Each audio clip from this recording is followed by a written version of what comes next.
तुर्की में बैठते थे खलीफा।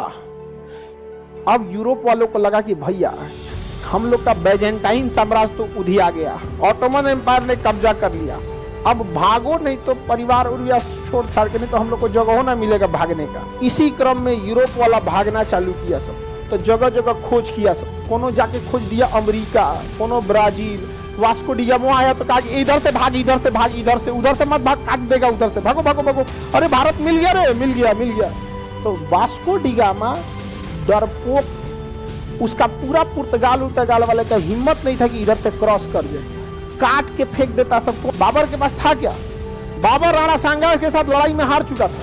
शाम के वक्त में उसने सारा शराब का बोतल लाया और कसम खाया कि हम सारा शराब की बोतल को। हमसे भी कई लोग पूछते हैं जानबूझ के, खान सर आप किस जाति धर्म में? हम कहें कि आओ बाबू अब तुमको समझाते हैं।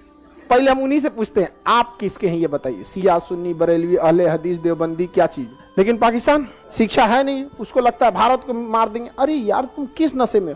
हम लोग कभी ये बोलने जाते हैं कि हम लोग चीन को पूरा लेके आ जाएंगे? कभी नहीं बोलने जाते। हमें बस इतना पता हम अपना पीओ अक्साई चीन लाएंगे, अक्साई चीन लाएंगे, बस काम खत्म। उसके बाद तुम खुशहाल रहो या मर जाओ, हम झांकने तक नहीं आएंगे। लेकिन हम बोलते हैं अक्साई चीन लाएंगे, और ये भी बोलते हैं कि अभी नहीं ला पाएंगे।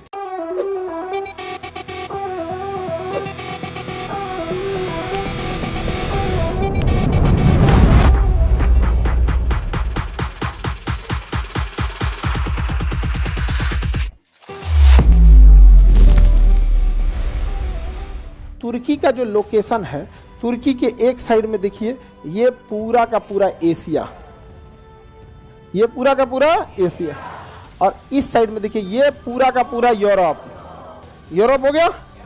और यहां देखिए ये पूरा का पूरा आपको मिलेगा अफ्रीका, और इसके बीच में है ये तुर्की।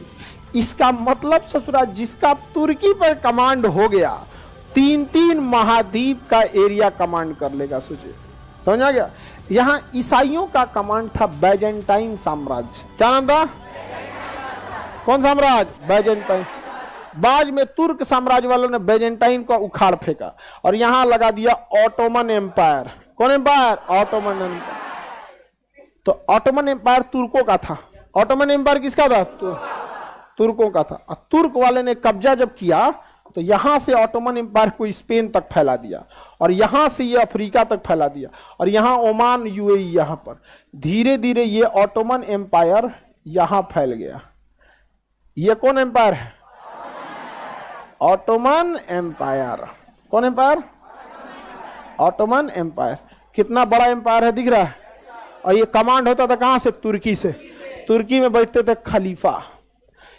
अब यूरोप वालों को लगा कि भैया हम लोग का बैजेंटाइन साम्राज्य तो उधिया गया, कुस्तुनतुनिया गायब हो गया, बैजेंटाइन साम्राज्य का चिराग बुझने वाला है, ऑटोमन एम्पायर ने कब्जा कर लिया, अब भागो नहीं तो परिवार उरिया छोड़ छाड़ के, नहीं तो हम लोग को जगह ना मिलेगा भागने का। इसी क्रम में यूरोप वाला भागना चालू किया सब, तो जगह जगह खोज किया सब। कोनो जाके खोज दिया अमेरिका, कोनो ब्राजील। वास्को डिगामो आया तो कहा कि इधर से भाग, इधर से भाग, इधर से उधर से मत भाग, काट देगा उधर से, भागो भागो भागो, अरे भारत मिल गया रे, मिल गया मिल गया। तो वास्को डिगामा डरपोक थे, उसका पूरा पुर्तगाल वाले का हिम्मत नहीं था कि इधर से क्रॉस कर जाए, काट के फेंक देता सब। कौन वाला? ऑटोमन साम्राज्य। तो भारत की खोज वास्को डिगामा नहीं किए, डेरा के भागल थे। समुंदर के रास्ते पहुंचने का रास्ता मिल गया उनको। और ऑटोमन वालों का जो नेवी थी वो कमजोर थी, क्योंकि उन्हें लगता था कि जमीन इधरे है। तो भारत की खोज वास्को डिगामा किए थे। वास्को डिगामा पुर्तगाल के, कोलंबस स्पेन के, समझ में आ गया, एडम कुक ब्रिटेन के, इस सब लोग का धकधकी चल रहा था। अरे बाप हो बाप, मेरा क्या होगा, मेरा क्या होगा? क्यों? ऑटोमन इनके दुआरी तक पहुंच गया है, ऑटोमन एम्पायर इनके दरवाजे तक पहुंच गया था। और ऑटोमन एम्पायर को ये ईसाई लोग मिलके, मतलब क्रिश्चियन सब, अब इसको ना, मतलब ये धीरे धीरे ना एक क्षेत्रीय युद्ध से धार्मिक युद्ध की ओर रूप ले लिया। बट क्रिश्चियंस में एक चीज थी ना, वो लोग टेक्नोलॉजी को ज्यादा अपनाया, और उनकी कूटनीति बहुत जबरदस्त होती है। आप कूटनीति का बात देखिए, हमारा सबसे बड़ा अगर कोई दुश्मन रियल में था तो ब्रिटेन। मुगल भारत में आए, भारत में रह गए सब, समझ आ गया कि नहीं आ गया? अहमद शाह अब्दाली आया, लूट के ले गया कि नहीं ले गया? और ये आप दिमाग में बैठा के रखिए कि युद्ध होगा तो जान हानि की हानि होगी। जितना मुगल नहीं काटा उससे ज्यादा अशोक कलिंग में काट दिया कि नहीं काट दिया। तो अब ये कोई कल्पना करे कि हमारे ऊपर हमला भी हो और कोई मरेबो नहीं करे, समझ में आ गया। राणा सांगा को बाबर हरा दिया, जो इतिहास जानता है उसके जमीन पैर के नीचे जमीन घसक जाते। बाबर के पास था क्या? बाबर राणा सांगा के साथ लड़ाई में हार चुका था। शाम के वक्त में उसने सारा शराब का बोतल लाया और कसम खाया कि हम सारा शराब की बोतल को, आज से शराब नहीं, जैसे आप लोग कभी कभी नहीं होते एग्जाम पास आ जाता है तो भगवान से मानते हैं भगवान पास करा, तो कसम खा तो अब से वो नंबर डिलीट कर देंगे, हम बतियाएंगे नहीं। कसम खाते हैं आप लोग? नहीं खाते हैं।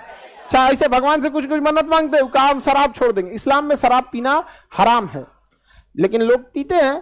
तो बहुत सारे चीज, किस धर्म में मर्डर करना अलाउ है? किसी में नहीं है, करता है जिसको करना है, समझ में आ गया कि नहीं? तो उसमें स्ट्रिक्टली मना है इस्लाम धर्म में। उसने भगवान को कहा कि देखिए आप मना किए थे ना, हम छोड़ देते हैं। और उसकी सेना टूट चुकी थी बाबर की। बाबर अपनी सेना को बुलाया सामने और कहा याद करो अपनी जमीन फरगाना, क्या करने लौटोगे? अगर यहां से लौटो वही सूखी रोटी मिलेगी, वही बंजर पहाड़ मिलेगा, वही तुम्हारे ऊपर छत नहीं मिलेगी, उस गरीबी में जियोगे यहां, या यहां मरोगे कि अगर जीत गए तो पूरी दुनिया तुम्हें सोने की चिड़िया में मिल जाएगी। यहां उसकी सेना कहा कि बात सही बोल रहा है बाबर, वो या फरगाना में ससुरा कुछ नहीं है, अफगानिस्तान आज ले ससुरा अफगानिस्तान में कुछ नहीं है। बाबर के समय क्या हुआ होगा सोचिए ना, आज तक अफगानिस्तान में कुछ नहीं है। सोच सकते हैं कुछ है? नहीं। हमारे यहां सीरियल बंद हो गया, ये वाला कौन सा एक जिसमें स्मृति ईरानी होती थी, क्योंकि सास भी कभी बहू थी। समझ में आ गया कि नहीं आ गया? मिस्टर उसमें बजाज उजाज करके कोई थे ना, उसमें नहीं थे, कोई और थे, सपने वो ये मतलब, क्योंकि आज वो सीरियल अफगानी भाषा में डब करके अफगान के लोग देखते हैं उसको, एकदम खूब खुश रहते हैं। क्योंकि उसमें ना बड़ा वो सिनेमा जगत, जब क्योंकि सास भी कभी बहू थी, 1990 से सन 2000 के बीच का जो एरिया था, ये जो दशक था, सिनेमा जगत का स्वर्ण काल कहा जाता है। इस समय जो गाने बनते थे, फिल्में बनती थी, आईना होती थी। जैसे वो 2000 का दशक, बागवान फिल्म, ये जो फिल्में होती थी ना, ये मतलब एक छाप। आज की फिल्म समझ में नहीं आ रहा, हर 2 दिन पे कोई हीरोइन लॉन्च हो रही है मोबाइल की तरह। भोजपुरी में तो भोजपुरी में तो खैर बात ये छोड़ दीजिए, इसमें भोजपुरी का तो बातें छोड़ दीजिए, आगे बढ़े। तो समझिए ध्यान से, तो ये ससुरा सब इसमें बवाल हो गया तुर्की को। अब बताइए, ये जो यूरोप वाले नया नया खोज करने निकले हैं, सब मजबूरी में निकला था सब ससुरा क्योंकि इनको लग गया था कि 10 से 20 साल में ये सब पूरे का पूरे क्या कर लेगा, सब कब्जा कर लेगा। क्या कर लेगा? कब्जा। इस बीच अंग्रेजों ने कूटनीति चला, आपस में फूट डाला। इन लोगों को, मुसलमान लोग को इतना बढ़िया से ये लोग लड़ लिया, लोग शिया सुन्नी में। आज किसी को समझाइए तो कोई फर्क नहीं पड़ता है कौन शिया है कौन सुन्नी है, ये सब लफड़े में नहीं पड़ता आदमी। हमसे भी कई लोग पूछते हैं जानबूझ के, खान सर आप किस जाति धर्म में? हम कहें कि आओ बाबू अब तुमको समझाते हैं। पहले हम उन्हीं से पूछते हैं आप किसके हैं ये बताइए, शिया सुन्नी बरेलवी अहले हदीस देवबंदी, क्या चीज, अहमदिया, ये क्या चीज है? अजीब हाल है। अंग्रेजों की चाल यहां पे सक्सेस हो गई। जो ये लोग दूसरे को मार रहे थे ना, अपने में बवाल हो गया। आज सऊदी अरब और ईरान देखना नहीं चाहते हैं एक दूसरे को, समझ में आ गया कि नहीं? और धीरे धीरे ये बैजेंटाइन समाज सिकुड़ता गया, सिकुड़ता गया, सिकुड़ता गया। अब प्रथम विश्व युद्ध में इन्होंने बैजेंटाइन साम्राज्य को घुटनों पे ला दिया, और ये पूरा का पूरा बैजेंटाइन साम्राज्य ताश के पत्ते की तरह ऑटोमन साम्राज्य बिखर गया। और ऑटोमन साम्राज्य का बच गया तो यही एगो तुर्की। कौन बच गया? तुर्की। और तुर्की के खलीफा को अंग्रेजों ने गिरफ्तार कर दिया, कहा कि हड़त खलीफा यहाँ पे। भारत में मुसलमानों ने विरोध किया, खिलाफत आंदोलन। बाद में खलीफा को कहा कि अरे यार अगर आप पकड़े के क्या हो गया, बवाले हो गया, पूरी दुनिया में बवाल हो गया, कौन आदमी है भाई? धर्मगुरु था ना खलीफा। पकड़ लिया, कहा देखो यार ये खलीफा को बस एक मतलब पपेट की तरह बैठाओ। संविधान पारित कराया कि जो भी डिसीजन होगा संसद लेगी, खलीफा साइन करेंगे। खलीफा अपने मन से कुछ नहीं बोल सकते हैं, संसद डिसाइड करेंगे। सेम राष्ट्रपति का पद चिपका दिया और मुसलमानों से कहा कि देखिए हम बस खलीफा का नाम बदल के राष्ट्रपति कर दे रहे हैं। अरे यार शांत हो गए लोग यहाँ पे। तुर्की में यह हाल हो गया था कि वहां टोपी पहनने पे बैन लगा दिया था। जिन्होंने पूरी राज किया था ना, उनको वो बैन लगा दिया यहाँ पे। और अंग्रेजों की कूटनीति देखिए, हमारा विभाजन, म्यांमार हमसे तोड़ा ब्रिटेन, बांग्लादेश टूटा तो अल्टीमेट रीजन ब्रिटेन ही था, Pakistan Britain, America sorry Afghanistan Britain, और हमें लगता है कि हमारा दुश्मन पाकिस्तान है। ये वही करके गए हैं सब। हमेशा अंग्रेज जहां जाते हैं अपने हटने से पहले आपका एक नया दुश्मन कर देते हैं और फिर आप ही को कहते हैं मारो उसको, मारो उसको। समझ में आ गया? ब्रिटेन ने हमें जहाज दिया जगुआर, ब्रिटेन ने हमें नौसेना का विक्रांत जहाज, पहला जो हम लोग का जहाज था ना विक्रांत, ब्रिटेन से खरीद किया था, सेकेंड हैंड, INS HMS हरकुलियस नाम था उसका। विभाजन किया वही, अकाल लो पैसा लो पैसा लो, हथियार लो, मारो, और चाहिए और पैसा लो, कम है जी, लो अच्छा ठीक है, मारो मारो और मारो। अब ब्रिटेन अमेरिका से कहेगा मार हो रहा है, पाकिस्तान मर जाएगा तो हथियारवा कैसे बिकेगा? एक काम कीजिए, आप हथियारवा पाकिस्तान को दीजिए, तो पाकिस्तान को कहेगा हथियार चाहिए, लो 7वां बेड़ा, धाए धाए। समझ में गया? जब तक अंधेरा रहेगा टॉर्च बिकते रहेगा। समझ में आ रहा है कि नहीं आ रहा है? हम लोग हम कहेगा बार बार बोलते हैं अखंड भारत, पैसे बच जाएगा हथियार का, नहीं बचेगा, हम लोग के हथियार का पैसा बचेगा और पाकिस्तान के लोगों को अच्छी अच्छी शिक्षा मिलेगी, खाने को रोटी चावल आटा सब टाइम से मिलेगा, नहीं मिलेगा? चलिए आगे बढ़े। तुर्की समझ में आ रहा है? बेजेंटाइन साम्राज्य समझ में आ रहा है? और हम लोग अभी खेल रहे हैं यूपी बिहार, यूपी बिहार, समझ में गया? हम भारत वाले अभी खेल रहे हैं यहाँ पे कावेरी नदी का पानी तमिलनाडु की कर्नाटक, हरी ससुरा पूरी दुनिया को तोड़ रहा है सब, अभी हम लोग नदी नहीं जोड़ पाए। समझ में आ गया कि नहीं आ गया? सोच सकते हैं कितना तांडव करके गया था सब यहाँ पे। तुर्की समझ में आ गया? खूब तो बेवकूफ बनाया इन लोग को। आज मुसलमान लोग का परमानेंट इलाज करके चल गया सब, सिया सुन्नी परमानेंट इलाज कर दिया। उसके बाद कहते ये क्या है? समझ में आ गया? एगो सिया का साथ देगा, एगो सुन्नी का साथ देगा, सेम वैसे एगो भारत का साथ देगा, एगो पाकिस्तान का साथ देगा, और दोनों मिलकर हथियार बनाएगा सब। ब्रिटेन और अमेरिका मिलकर हथियार बनाएगा सब, एगो देगा भारत को, एगो हम लोग हैं खेल रहे हैं।